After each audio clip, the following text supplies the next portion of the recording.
Coming up from Call to Mind, schizophrenia affects about 24 million people worldwide. It used to be that a diagnosis of this serious mental illness was seen as a tragic, lifelong condition. Bethany will not work. She will not go back to school. She will not live independently. This is it. It's like this is a life sentence. My first doctor had said I was permanently and totally disabled. And he told my parents, just lower your expectations. But leading experts say not only can schizophrenia be managed, a person can live a good life. We can do a lot for patients with schizophrenia, but it takes time, it takes effort, and it takes motivation by the clinicians, the total dedication to the patients, which I think is worth every minute of time and effort because we're saving people's lives. I'm Kimberly Adams. Over the coming hour, we'll hear from people who live with schizophrenia and from doctors about new treatments that help people live well. Schizophrenia, finding hope on a hard road. From Call to Mind. First, the news. You're listening to Schizophrenia, Finding Hope on a Hard Road, a broadcast special from Call to Mind, American Public Media's initiative to foster new conversations about mental health. I'm Kimberly Adams.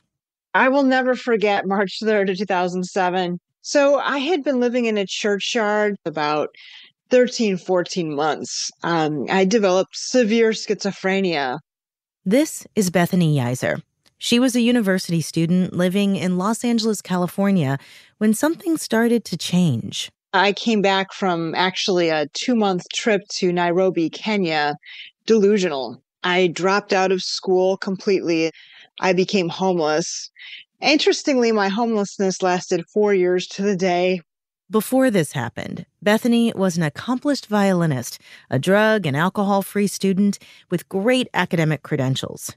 But then, for 4 years, she lived homeless, sleeping in libraries, lounges, and eventually outside. Her life had unraveled.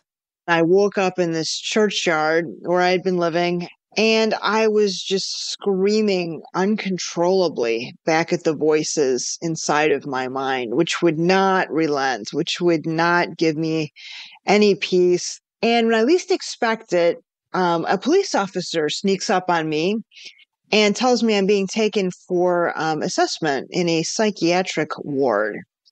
And I thought, I can't be mentally ill. I am too smart. I am too strong, and I'm too normal. I tend to associate schizophrenia with a really bizarre personality. Bethany was taken to a hospital for a psychiatric evaluation.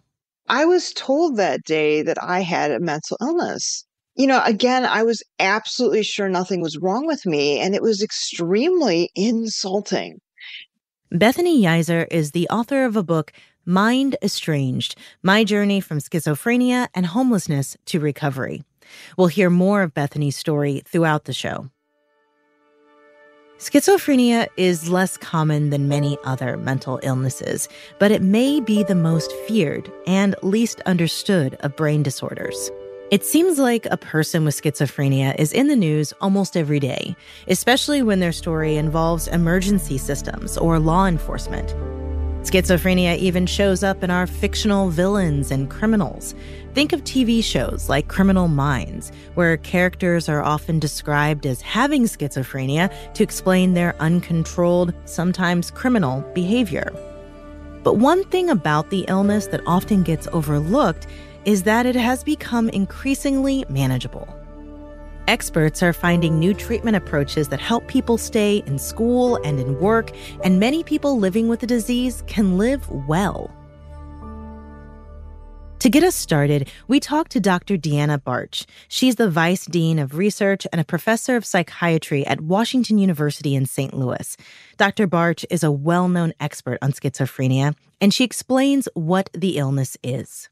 Schizophrenia is a serious mental health condition that often manifests in people having things like what we call hallucinations, which are hearing or seeing things that other people might not be able to hear or see. Sometimes people have what we refer to as delusions or kind of beliefs about sometimes people trying to hurt them or harm them, or maybe some conspiracies or beliefs that they have powers or abilities that others might not see. And usually when we call this a delusion, it's because it's not really grounded in reality and isn't an accurate representation sort of the outside world. But people with schizophrenia can also experience changes in their sort of thinking and speech. So it may become less organized than typical. It might be hard to follow their speech. They can also have some problems with motor function, where they may either have sort of an urge to move in excessive ways or in unusual ways. But they can also experience changes in their relationship with family and friends. So they might start to withdraw from others. Sometimes they start to have difficulties with school or work function as well.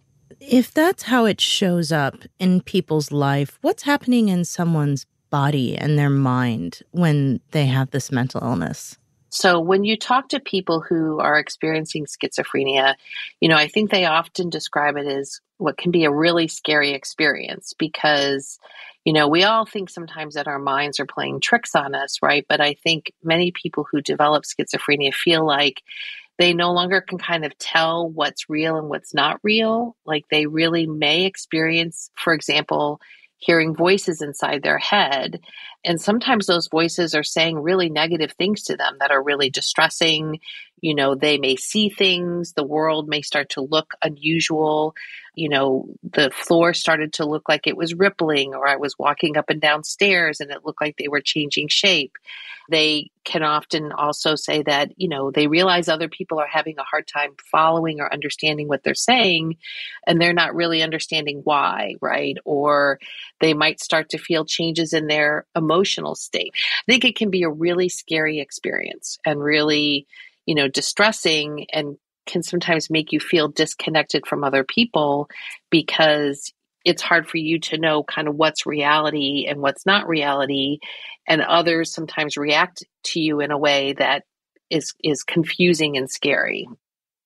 Dr. Deanna Barch says there isn't a cure for schizophrenia the way most people think about cures. It's a lifelong condition. But an early diagnosis is the key for a patient to have the best outcome. Like many conditions, it may take time to figure out the right treatment approach, but there are a lot of new options for helping patients. Most mental health practitioners will agree that some form of medication is really critical, and that without medication, it's going to be difficult to really have a good outcome. And there are medications, they're called antipsychotics. There's several different forms, but most of the currently approved ones seem to operate in some common ways. And those medications can be pretty helpful for the hallucinations, delusions, kind of these more positive symptoms. That's Dr. Deanna Barch, a professor of psychiatry at Washington University in St. Louis. You're listening to Schizophrenia, Finding Hope on a Hard Road, from Call to Mind. Let's return to Bethany's story. She lived with delusions and paranoia for years while her schizophrenia went untreated. One of her symptoms was called a command hallucination. When voices or something in your head is commanding you to do something. It could be to scream. For me, it was to hit myself. I would just hit myself again and again. It was like they could make me do anything. They would shout louder and louder and louder at me. I would feel pain. They were unbelievably irritating, and it's really scary. It's like they can make you do anything. When Bethany was hospitalized, she was mandated to take a course of medication. I had been refusing it because I thought I didn't need it. I was worried about side effects. They said you have to take these pills or have a shot. So start taking the pills. And all of a sudden it's like, why am I not in touch with my mom and dad? Why didn't I finish my degree? And then it's like a miracle happened. When I was on that medication and I had a command hallucination, I thought to myself, no, I won't scream. What's this all about? I'm not going to shout profanity, because what that medication did was it allowed me to ignore the command hallucinations. It also did other great things. It eliminated all my visual hallucinations. I wasn't paranoid anymore. I think I can say pretty much all my delusions went away. It was amazing. And the doctors decided that I was stable enough to fly back to Cincinnati, where my parents lived. We've heard a few times in this program that medication is essential for a person living with schizophrenia, and that's because it's a chronic brain disorder. Like any other chronic illness, cancer, heart disease, or even diabetes, medications can be a lifelong solution for successful management. And people who decide to stop taking their medicine are very likely to have bad symptoms return. Sometimes their illness will get even worse. Dr. Henry Nasrallah, who is Bethany's doctor, says medication is essential to successfully manage schizophrenia. He's a director of the schizophrenia program at the University of Cincinnati College of Medicine and says new medications for the illness are a blessing. Because before 1950, for centuries and millennia, people thought that when people become mad or insane, as they used to call them, there's no treatment whatsoever. They were hopeless. So they used to lock them up in institutions and for the rest of their life. It was very scary for people in the past to admit that they have any psychiatric problem because they were locked up. Well, this is no longer the case because the medications were discovered. And in the last 25 years, another class of antipsychotics were developed, and these tend to have less adverse side effects. The patient tolerate them better. And this is what we use right now. We no longer use the older generation of drugs. One of these new drugs is clozapine, a generic drug regarded as one of the most effective antipsychotic medications for someone who has schizophrenia. But many patients and doctors are hesitant to use clozapine because it involves regular checkups, and there are significant possible side effects. It requires monitoring for blood levels, and the patient also has to draw blood to measure their white blood count because 1% of clozapine patients may die from loss of white blood count. But this no longer happens because we measure it every week. In the old days, in the 70s, when it was first introduced, they were not aware of that. So it got the aura of being a high-risk drug. But actually, clozapine, in every study ever comparing it to all the other antipsychotics, the most efficacious. So it works when other antipsychotics fail. Sometimes, unfortunately, some clinicians never use it at all. They just don't like to use clozapine. They think it's too labor-intensive, it's too difficult. They worry about side effects, and they worry about patients agreeing to take it or having their blood drawn every week or every 2 weeks, etc. But that's a mistake because it can save lives. Patients who become very, very chronic and severely sick with nonstop hallucinations and delusions, we call them treatment-resistant patients, which means they absolutely do not stop being psychotic, regardless of how many drugs you give them. Going to clozapine is really the best thing for that patient. And the sooner, the better. Some of the common side effects of this drug are extreme sleepiness, weight gain, and constipation, which can be really hard to tolerate. But Dr. Nasrallah says the alternative is terrible. I like to remind people that people with cancer receive chemotherapy, which have awful side effects, terrible side effects. But they take it anyway because it saves their life. And the same thing should be with clozapine. Schizophrenia is like the cancer of the mind. And clozapine is its chemotherapy, basically. So side effects should never stop people from considering it to save a person's life from schizophrenia, which is disabling, and allow them to return to their baseline. And I've had many patients do that, and it's so gratifying to see them go back to school, finish their college education, get a job, marry, have kids, which they would never have done. That was Dr. Henry Nasrallah from the University of Cincinnati College of Medicine. He says drug therapy overseen by motivated clinicians can alleviate psychosis and save a person's life. You're listening to Schizophrenia, Finding Hope on a Hard Road, a broadcast special from Call to Mind, American Public Media's initiative to foster new conversations about mental health. I'm Kimberly Adams. We often focus on the livelihood of the person living with schizophrenia, but what about the people around them? Families often bear the burden of getting help for their loved one. Call to Mind's Jessica Bari caught up with a mother in Minnesota. On a beautiful Sunday morning, I walk up to a house in a suburb of St. Paul, Minnesota. I'm at the Greiling home, and I'm here to catch up with Mindy Greiling and her son, Jim. Hi. How are you?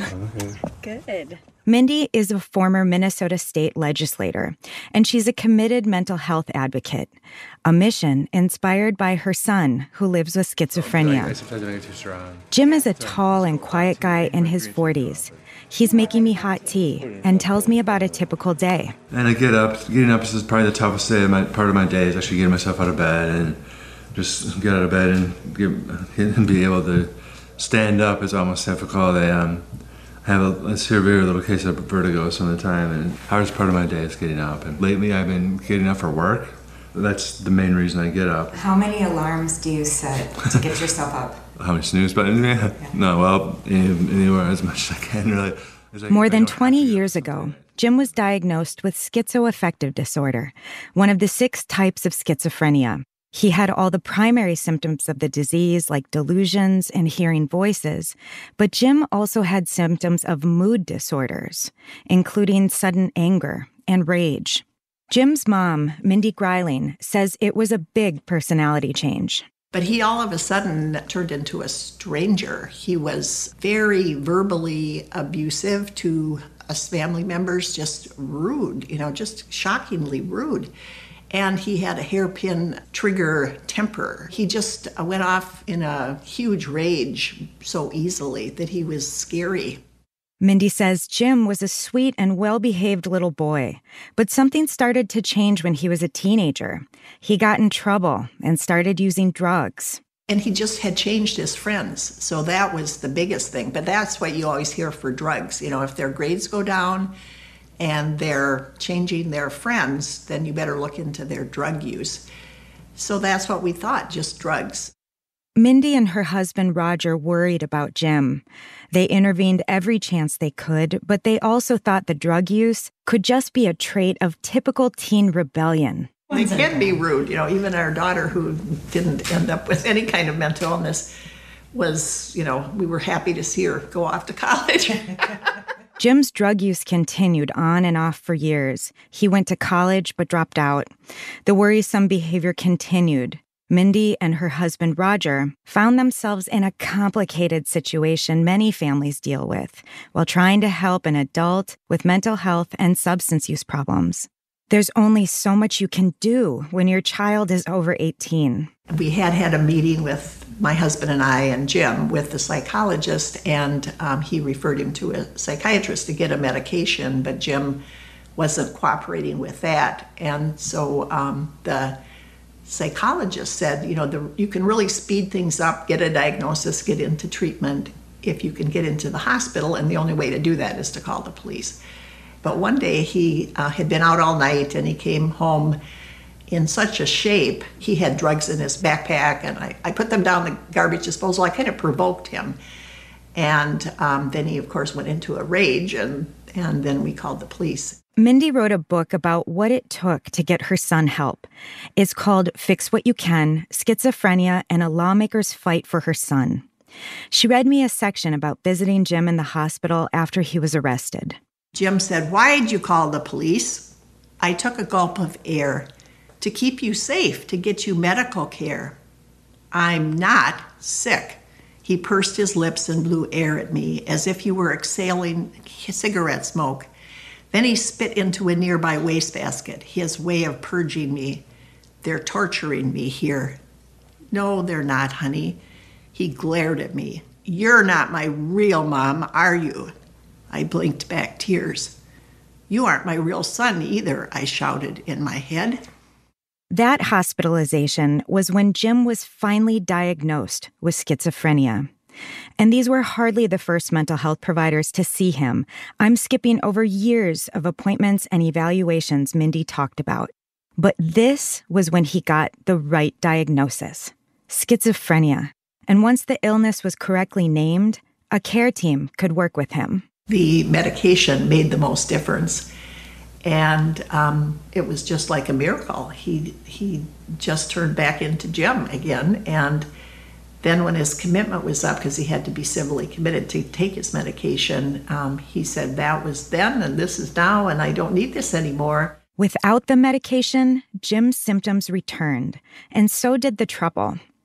Voices told him to break into a neighbor's apartment, and he was arrested. He started using drugs again. And while all of this was happening, Jim's mom, Mindy Greiling, was serving as a Minnesota state legislator. This experience shifted her entire political focus. I had been a teacher on the school board. I was always on the education committee. That was my forte. But I totally changed over to also add in the mental health system because there wasn't anyone working on it really. So it was very empowering for me to be in the legislature, to get educated and to do things. While talking to Mindy and hearing about her son's journey with his mental illness, it struck me that Jim had extremely connected parents fighting to get him care. His mom was a state legislator. If she couldn't navigate the mental health care system for her son with schizophrenia, who could? And so it just made me think always, what about people who don't speak English, they're new immigrants, or they are, in poverty, so they're struggling, they're working a couple of jobs and they don't have time to battle the system, or they feel powerless. That I think is why we have the huge disparities that we have. They're shameful. And what's your hunch on the outcome for the person that doesn't have resources or a family that's jumping in to help them? Probably they'd be in jail, prison, or dead. Yeah. Sorry. Yeah. And Mindy's son Jim is doing pretty well now. He takes clozapine, an FDA-approved antipsychotic medication for treatment-resistant schizophrenia. One of the side effects is intense sleepiness, which is why Jim has trouble waking up in the morning.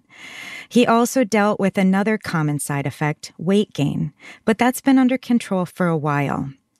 Jim works part-time doing data entry, and he has a few good friends. In fact, our visit wrapped up when he had to leave to join a pal for coffee. Thank you for everything. Yeah. Mindy said she and her husband were initially filled with agony when they heard their son had schizophrenia, and she wished she was told that a person with the illness could live well. I had really no hope for him when I found out he had schizophrenia. And to me, the doctors should have said, no, he can do better. But Jim also wasn't given any hope. I think people were advised then, don't work, don't have too much stress.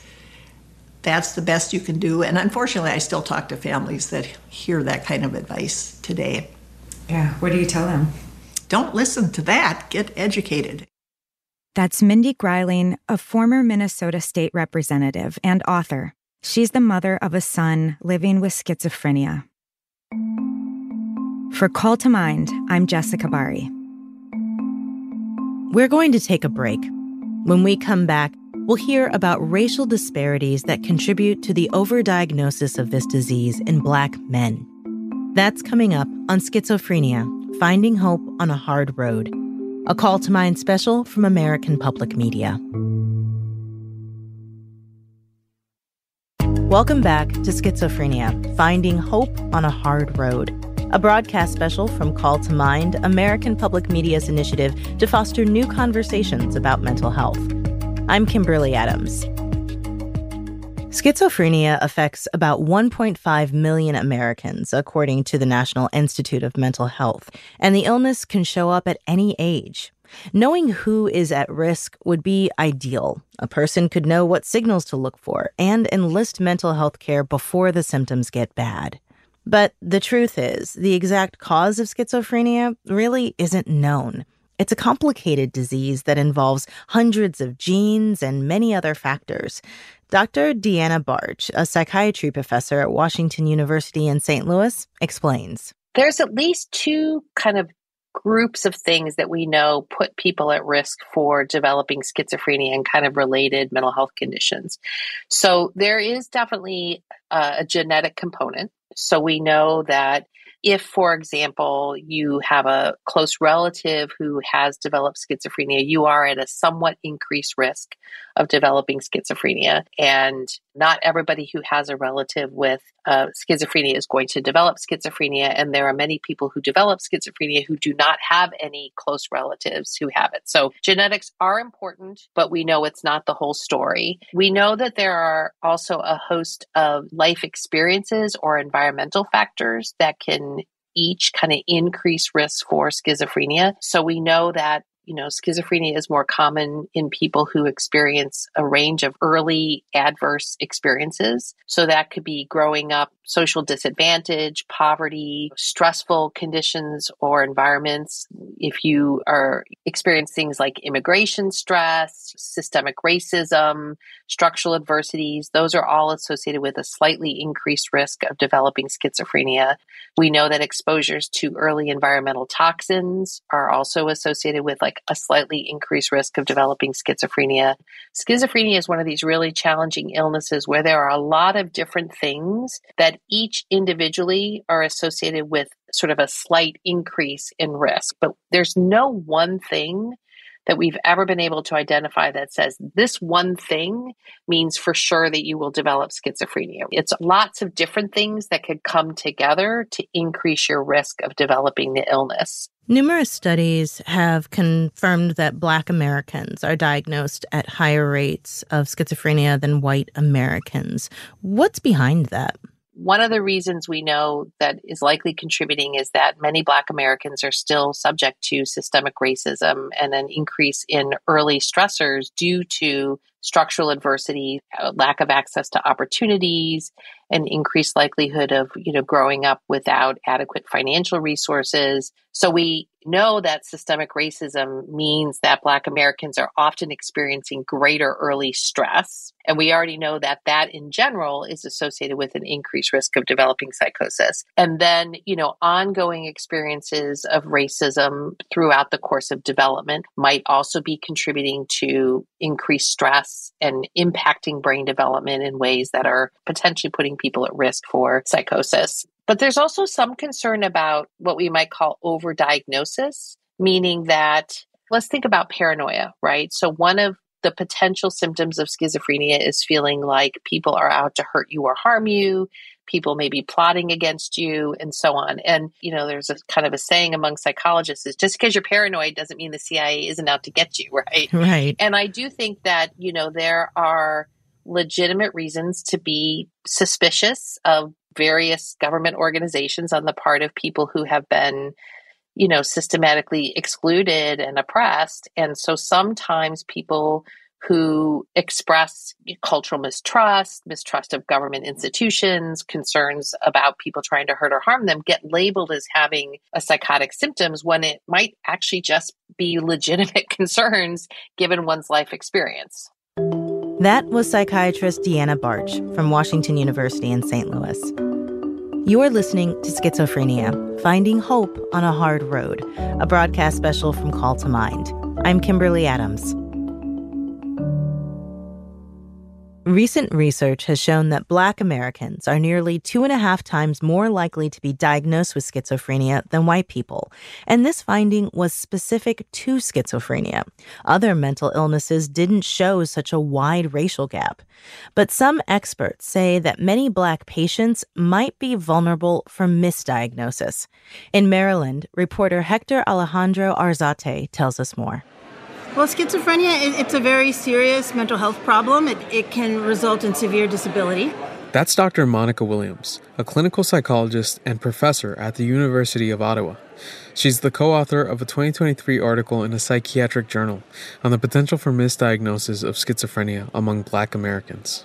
We met at a cafe near a professional conference she was attending. Black people are more likely to be diagnosed with schizophrenia.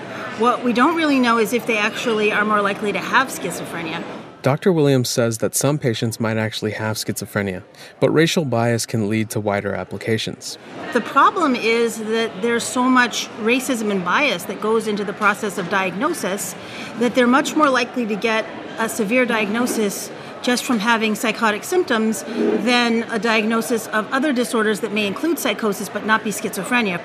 Some examples of this are bipolar and major depressive disorder, which can include psychotic symptoms. Other mental illnesses can be similar too, like obsessive-compulsive disorder, a condition that Dr. Williams specializes in studying and treating. There are a number of different things that can cause psychotic symptoms or even look like psychotic symptoms and not be psychotic, like obsessive-compulsive disorder. Because of the prejudices and the stereotypes about black people and black people being dangerous or crazy, they're more likely to get this more severe diagnosis that will not really respond to treatment for schizophrenia if it's not schizophrenia. Dr. Williams says a misdiagnosis can mean that black patients miss out on a proper treatment plan for their mental health. And I'm thinking of a case actually right now of a mom in Maryland whose son has been in a state psychiatric facility for years for supposedly schizophrenia. It's certainly something we see a lot. Dr. Williams made it clear that she did not diagnose the black man she's referring to, but she and other licensed psychologists and psychiatrists have consulted with this family. They believe the man has severe obsessive-compulsive disorder, along with other complex mental illnesses, but not schizophrenia. Patients like him, Williams says, can have a hard time being treated properly and can become hospitalized indefinitely. And he can't actually be released until he shows improvement from his, I do air quotes, schizophrenia. But the treatments for schizophrenia, they're not going to help him. They're not going to cure his OCD. They're not even going to help improve his OCD. So right now he's stuck there because he's not getting better. Dr. Williams told me that this family's case appears to be a prime example of the challenges that black patients can face from a misdiagnosis. This is exactly what can happen to young black men, right? They end up essentially incarcerated for having a mental health disorder that's labeled schizophrenia, when in fact they may have something else. The patient's mother, Shelley, agreed to talk about her son's story, but she asked that we only use her first name and refer to him as Stanley. She worries that speaking out could jeopardize his chance to leave the Maryland State Hospital he's been in since 2018. To this day, I really don't know what my son's accurate diagnosis is. But along the way, different people have wondered about the correct diagnosis for him. According to Shelley, her 29-year-old son was first diagnosed with schizophrenia when he was 18. Which we really didn't understand, but I didn't have much knowledge about it. And I was just trying to trust doctors. Throughout the years, Shelley says that her son has taken a variety of medications, including clozapine and other antipsychotics. She says these drugs may have created new symptoms for Stanley. He saw images that he didn't see. There were horrific images with really disgusting scenes that he had never had before.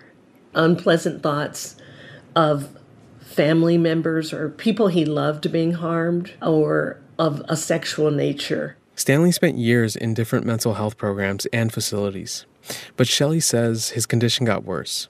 The situation became especially desperate after a 6-week hospitalization in 2017. He was so ill, and we stopped at a Staples store so that I could fax applications to 2 organizations to get help.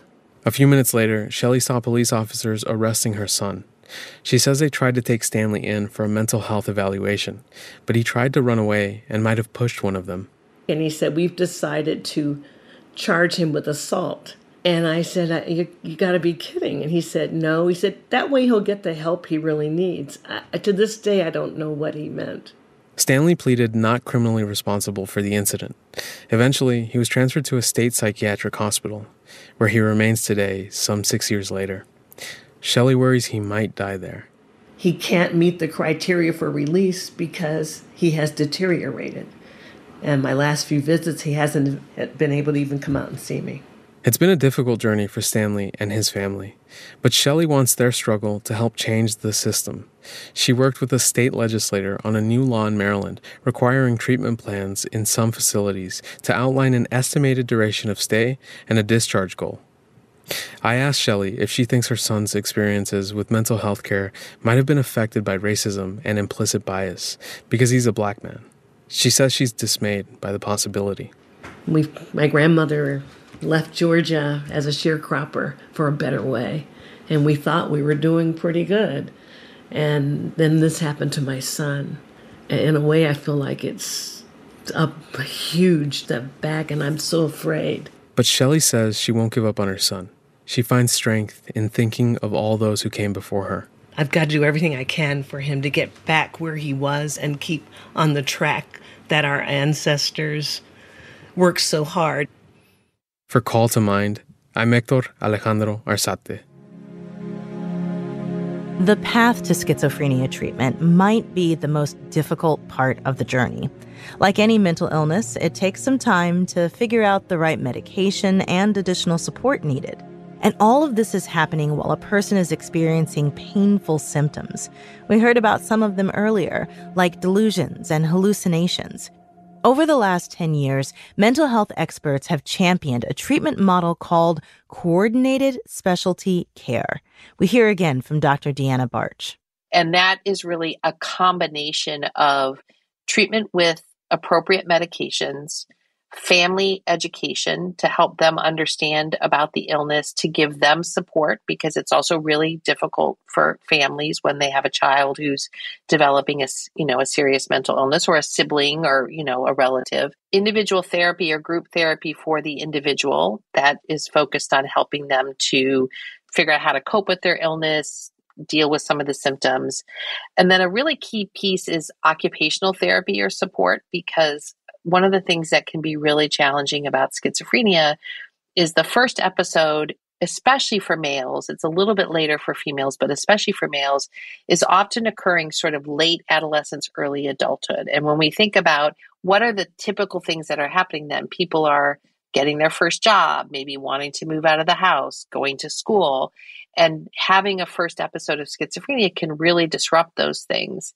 And historically, kind of before coordinated specialty care really was developed, it often was the case that people didn't get back to school. They didn't get back to work. And that kind of contributes. I always think of it as it's like a boulder rolling downhill, right? Like if you develop a serious mental illness, even if you're getting some treatment, if you're then not able to work, not able to go to school, those things have their own impacts on you. Whereas occupational therapy, occupational support to help keep kids or get them back into school quickly or help them get back into the workforce quickly can really help prevent some of those big disruptions in life that are themselves major stressors, right? Because they're pulling you away from your social supports, taking you away from the things that you might find important or meaningful, make people feel hopeless because they feel like, oh, I can't achieve my life goals. That kind of suite of supports and treatments are really the most effective thing for people who are developing schizophrenia. It's just unfortunately not available everywhere. There's not enough supports to give everybody access to that kind of care that needs it. How widely available is this kind of coordinated care? It really varies across states in the U.S. So like California has really done a great job, and they have a statewide network of coordinated specialty care clinics. They do a great job. I'm from Missouri. I think we have one. So that really makes it hard because we know that that's the most effective treatment, and it's really challenging. It's also challenging when you think about, okay, we want to do early detection because we'd really like to be able to do early intervention, but it's really challenging to do early detection and know that you have a kid who's at risk or already developing symptoms and not really have the most effective treatment to refer them to because it's not available in their locale or their insurance doesn't cover it or, something like that. Is it fair to say that the success and outcome for a person managing this illness depends on access to resources? Oh, absolutely. 100%. I mean, it's true for any mental health condition, but I think it's particularly true for schizophrenia because you all too often continue to experience episodes if you don't have adequate help and treatment. And I use the analogy of a boulder rolling down a hill.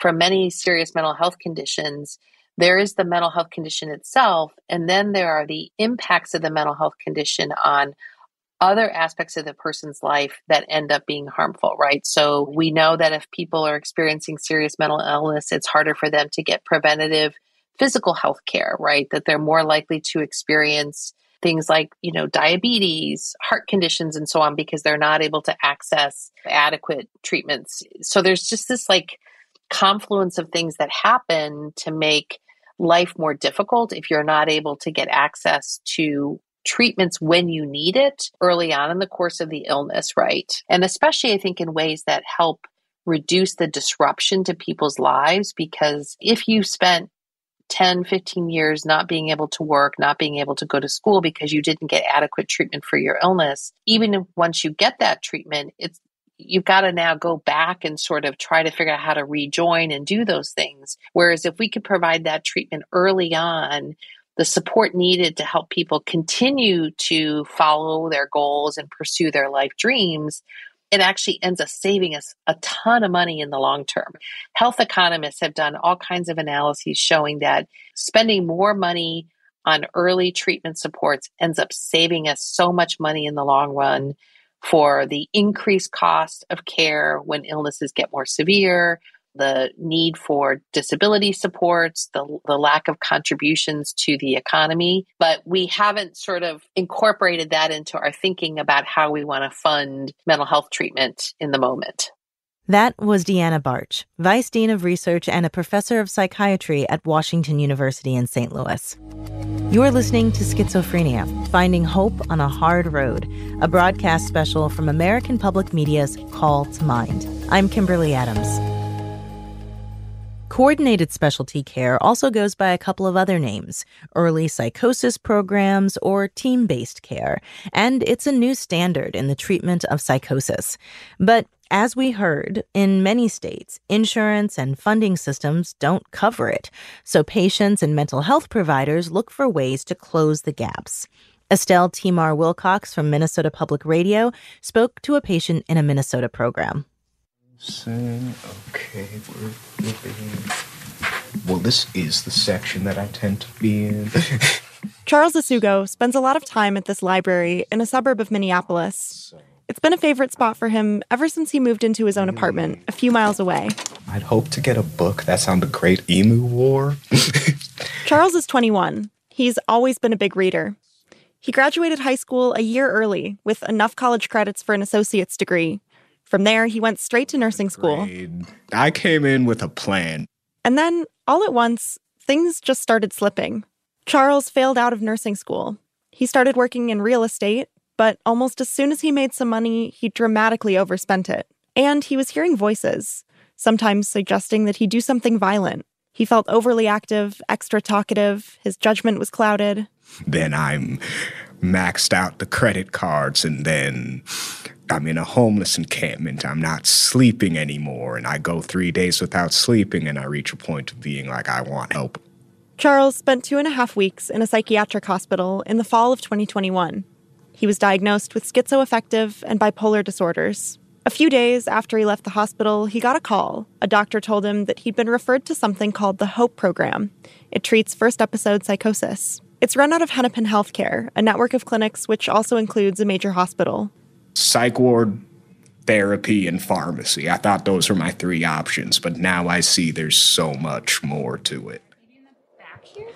So in here we have 2 different groups that we do as far as an active group and our creative group. The HOPE offices are tucked into the hospital's psychiatric wing. They work with about 60 patients at a time. So beautiful artwork on the wall to make it lovely to be. There's offices for the mental health staff that you'd expect, like psychiatrists and therapists. But there's also career and education counselors, family education staff, and a peer support specialist, someone who has experience with mental illness. The concept, it's much easier to treat psychosis and its related conditions like schizophrenia and bipolar if you can start after the first episode.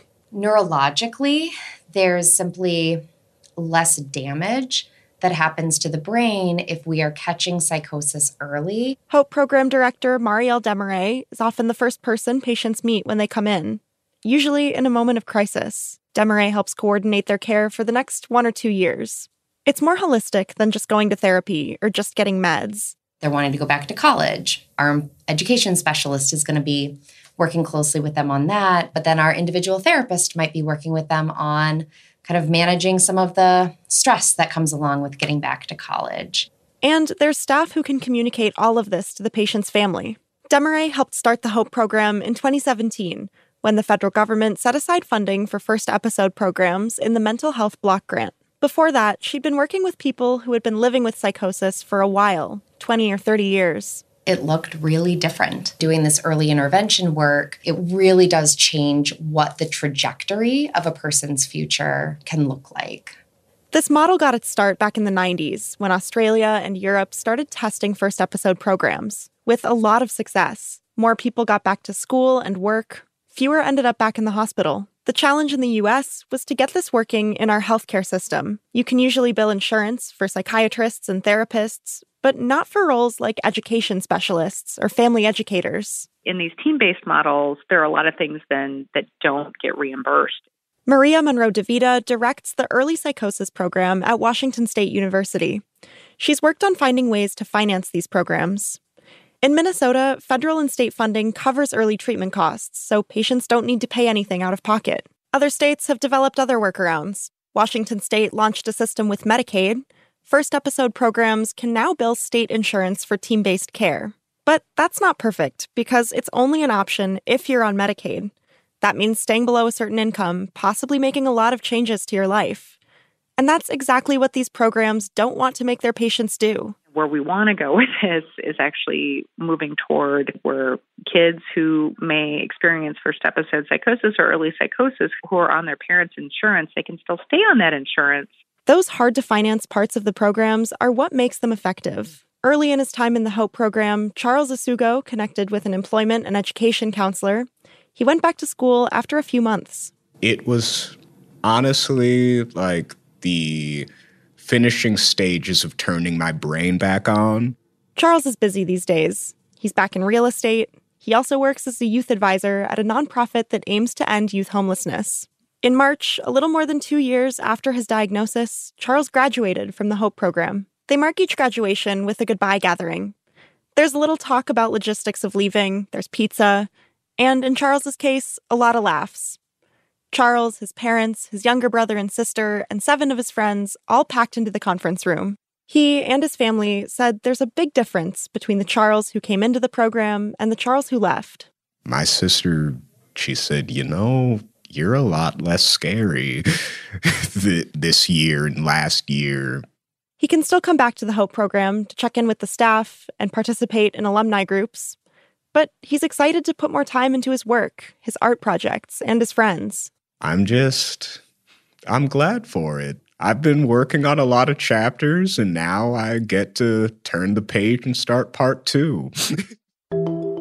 For Call to Mind, I'm Estelle Timar Wilcox from NPR News. Bethany Yeiser, who we heard from earlier in the show, is doing really well now. You'll recall she was, at her lowest point, living homeless in a churchyard, deep into her delusions. Bethany's schizophrenia is now considered to be in remission. She went back to school and finished her bachelor's degree in molecular biology with honors. Bethany says her medication is crucial to her well-being, and she's made a few lifestyle adjustments she needs to stay on track. For example, she doesn't drive, and she works mostly part-time. Bethany also plays her violin again.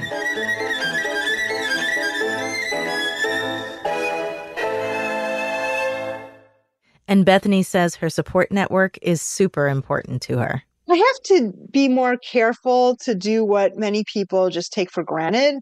I have a very close relationship now with my mom and dad, and I'm just infinitely grateful for their support. When they were told that I was permanently and totally disabled, they should lower their expectations. They would not accept that. They would not give up until I reached close to my baseline. So my parents have been a huge part of my recovery. Friends at their church, they take me out to see the orchestra. They take me out for lunch. They would talk to me in church like I was normal, even though at that time I didn't feel normal. Bethany's first book, a memoir, was published in 2014 and opened even more opportunities.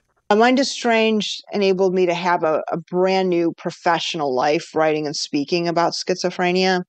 And then, personally, it made my relationships much deeper because I was able to share with people what I had gone through. So these relationships I have with friends, family, church members, other people in my life, even professors who I work and do advocacy with, they're part of my recovery. They're part of my sustained remission because, it's important really to focus on two things. One, meaningful relationships, and two, meaningful activity, whether that be work, school, or volunteering. With the encouragement of Dr. Henry Nasrallah, Bethany founded the Cures Foundation. It does advocacy work and shares resources to understand schizophrenia. Bethany also wrote a second book, Awakenings, Stories of Recovery and Emergence from Schizophrenia.